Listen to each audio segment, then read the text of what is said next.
The White House has given their opinion on the mask mandates. Basically, it's like basically you choose your own fucking adventure. And for the first time in more than 2 years, airline passengers in the United States are able to fly without being required to wear a fucking mask. And the Biden administration hasn't really made up their mind over how they feel about it.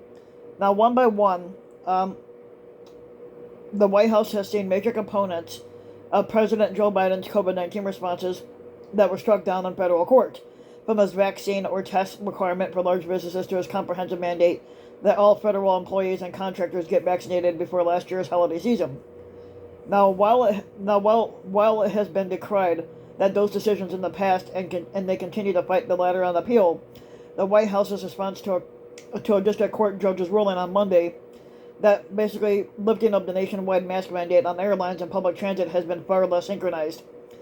Now, the White House press secretary Jen Psaki said that the question of the appealing of the ruling would be left up to the Justice Department, like Dr. Ashish K. Jha, the president's COVID-19 response coordinator, and she tweeted out that the ruling was deeply disappointing and declared that he would continue to mask up on planes. But Health and Human Services Secretary Xavier Becerra had announced that the government would likely appeal that ruling and to stay tuned. The Department of Justice's spokesperson announced that it would appeal the ruling subject to CDC's conclusion that the order remains necessary for public health safety. President Biden himself undercut it by saying that the question of the masking was a matter of personal choices. He's saying it's up to the people to decide whether they want to or not. Basically, this is what President Biden had told reporters on Tuesday, standing on the tarmac beside Air Force One, where masks are still required. According to According to three administration officials familiar with the discussions between the White House and public health safety experts, the fuzzy public messaging reflects a deeper internal ambivalence on the issue of whether mask and vaccine mandates are even still good policy or even good for politics. I think different people feel different things, one administration official told the Daily Beast. Like, we think it's legal and we want to make that clear, but the best way to do that might be to drop it altogether. Now, this is counterintuitive. And it can be viewed as a loss, even if it's how things would have ended up happening on May 3rd when the mask extension required, the official admitted, and because they extended the mask mandate, it annoyed people. The White House has pushed back on the suggestion that the mask mandate should repealed despite CDC guideline. The CDC guidance has left people uncertain as to the rules, with Psaki telling reporters in the gaggle aboard Air Force One that she disputed the notion that people are confused. We are here to alleviate any of the confusion. Psaki encouraged passengers to go with the status quo as the Justice Department considers appealing the ruling, a decision that can take a week.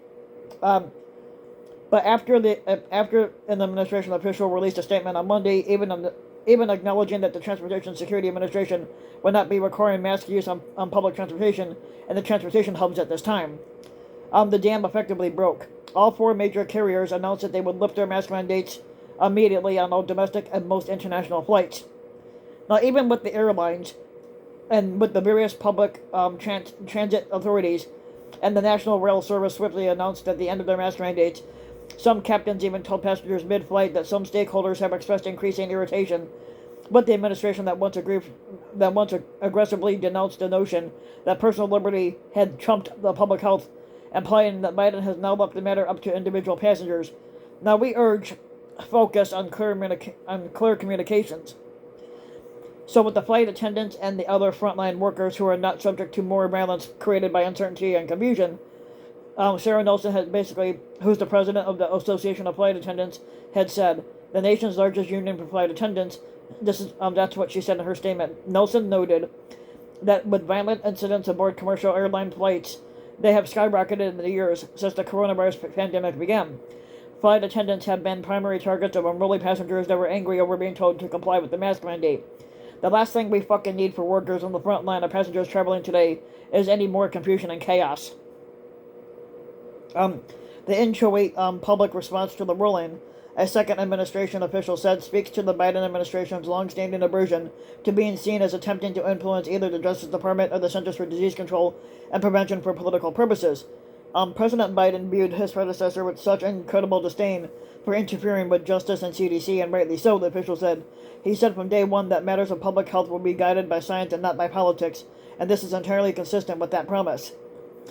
The inherently political question of lifting the mask mandate echoes other aspects of the president's pandemic response, such as Title 42 and the public health order that has effectively barred asylum seekers from entering the U.S. from Mexico, which public health experts have criticized as being too rooted in political rather than medical and science. Now, like nearly everything else related to the pandemic, polling on mask mandates cuts aggressively along the party lines. According to a survey released by the Kaiser Family Foundation last month, 48% of Americans supported extending the mandate for air travel and public transit, while 51% supported allowing the mandate to lapse. 3 and 4 supporters of the mandate identified as Democrats, while 3 and 4 opponents identified as Republicans. Now, while the question of an appeal remains unanswered, the White House says that its primary focus on the pandemic is getting more funding so that they can purchase testing and treatment for uninsured Americans, which is a big issue. And along with that, despite being much more popular than the mask mandate, it has faced such a much stiffer opposition in Congress.